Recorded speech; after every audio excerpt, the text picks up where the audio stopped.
सदन में आकर अपने वो विचार रखे, वो क्या चाहते हैं।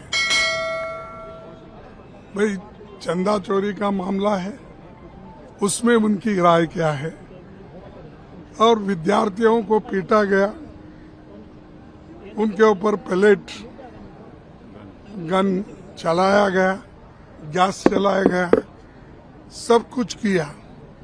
आखिर ये हुआ क्यों, किस लिए हुआ, और उसके लिए वो और होम मिनिस्टर दोनों जिम्मेदारी लेकर अपनी स्टेटमेंट तो देना चाहिए।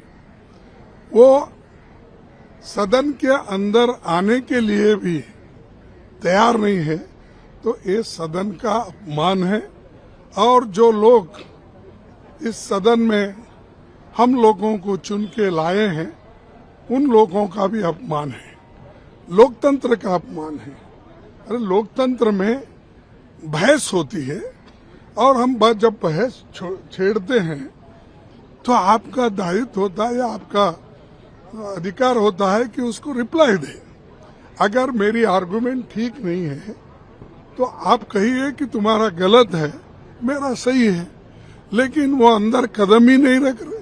जब से पार्लियामेंट शुरू हो गया तब से अब तक वो अंदर नहीं, या तो सदन से या एमपी से वो डर रहे हैं, या नहीं तो सदन को वो कुछ नहीं समझते, इंसल्ट कर रहे हैं।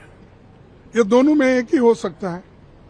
लेकिन मैं ये कहना चाहता हूं कि प्रधानमंत्री जी जब 12, साढ़े 12 बजे, 1 बजे उठ के, मैं तो तब सोया हुआ रहता हूं, तो उस वक्त वो इंस्टाग्राम क्या है, हाँ, उस पे आते हैं और अपनी बात रखते हैं।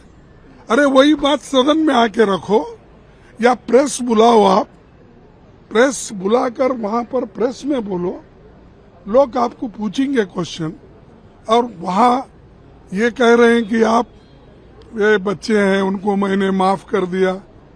अरे माफी तो आप मांगना चाहिए, क्योंकि आपने पैलेट गन चलाई, आपने गैस इसका चलाया, ये टीयर गैस चलाया, लाठी चलाई, करंट से लाठी चलाई, कीले लगाकर लाठी से मारे। आप माफी मांगना चाहिए छात्रों से। अरे हमारी गलती हो गई, मासूम बच्चों पे मैंने ये किया, इसीलिए मैं माफी चाहता हूँ। ये उसके बजाय जाओ मैं माफ कर दिया। तुम कौन होते भाई माफ करने वाले? हाँ, बच्चों को माफ को गालियां दिए, वो दी। ये इश्यू डाइवर्ट करने के लिए अगर आप ऐसा बोलते रहेंगे, ये ठीक नहीं। आओ यहीं आके वही बात करो, लेकिन वो सदन को अब तक नहीं आ रहे। ये सदन का अपमान है, जनता का अपमान है। जो करोड़ों लोग हमको वोट दिए हैं, अलायंस पार्टनर को वोट दिए हैं, और दूसरे लोगों को भी जो वोट दिए हैं, वो ये चाहते हैं कि भाई इस सदन में क्या चल रहा है और उसको सरकार क्या कहती है, ये जानना चाहते हैं। लेकिन उसको उत्तर देने के लिए ये तैयार नहीं है। और हम ये एजिटेशन जो कर रहे हैं, ये जनता के इच्छा के अनुसार कर रहे हैं। चाहे आज अनएम्प्लॉयमेंट का प्रॉब्लम हो, इन्फ्लेशन का प्रॉब्लम हो, जो विद्यार्थी, जो छात्र रास्ते पे आए थे, क्या किसी ने बुलाया नहीं उनको? वो खुद आए थे। वो अपने, उनको भी तुमने अब कलर लगाने की कोशिश कर रहे, वह उसके पीछे कौन था, उसके बाप का इनकम क्या है, उसके पास कहाँ से पैसे आए, उसका अकाउंट नंबर क्या है, ये सब पूछते हैं।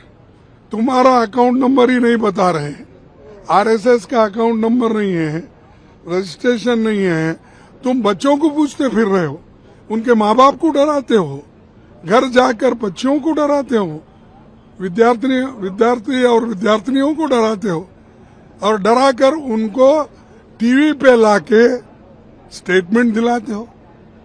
तो ये जो बात है, ये हमारे डेमोक्रेसी के लिए खतरा है और डेमोक्रेसी के तहत वो चलना नहीं चाहते।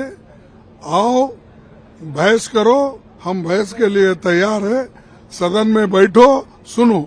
आज तक एक शब्द सदन में क्या होता है, क्या बिल चलता है, क्या कितने हम नोटिसेस दिए, उसके बारे में कभी उन्होंने ना उत्तर दिया, कभी सोचा नहीं।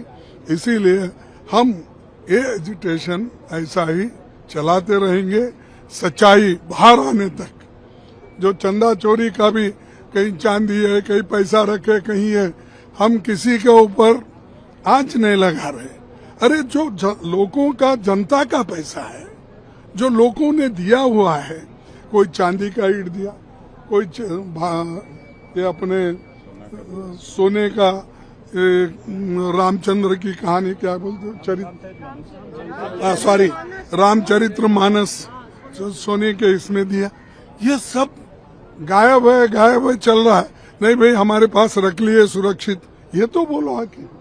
तो ये जो चीज ये कर रहा है गलत, बड़ी गलत कर रहा है और ये अपमान है पार्लियामेंट का और देश के जनता का और खासकर वोटरों का भी। इसीलिए इसका हम आगे इसको और भी मजबूती से लड़ते रहे। आरएसएस के एक नेता कह रहे हैं कि ये एंटी नेशनल थे जिन्होंने प्रोटेस्ट किया, वो लोग एंटी नेशनल थे।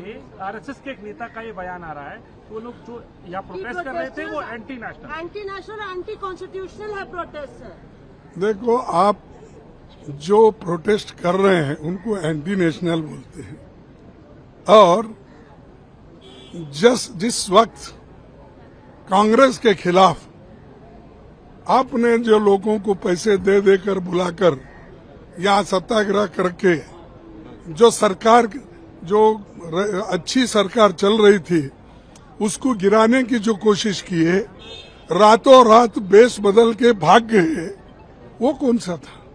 ये तो एंटी नेशनल नहीं था, ये तो विद्यार्थी थे, अपने आप आए थे, किसी गांव से आए थे, किसी इससे आए थे, कि उनको एक ही था कि ये जो अनएम्प्लॉयमेंट प्रॉब्लम है वो हाईलाइट करने के लिए वो आए थे, ना कि ये पेपर लीक इसके बारे में आए थे और दूसरे किसी चीज के लिए नहीं आए थे।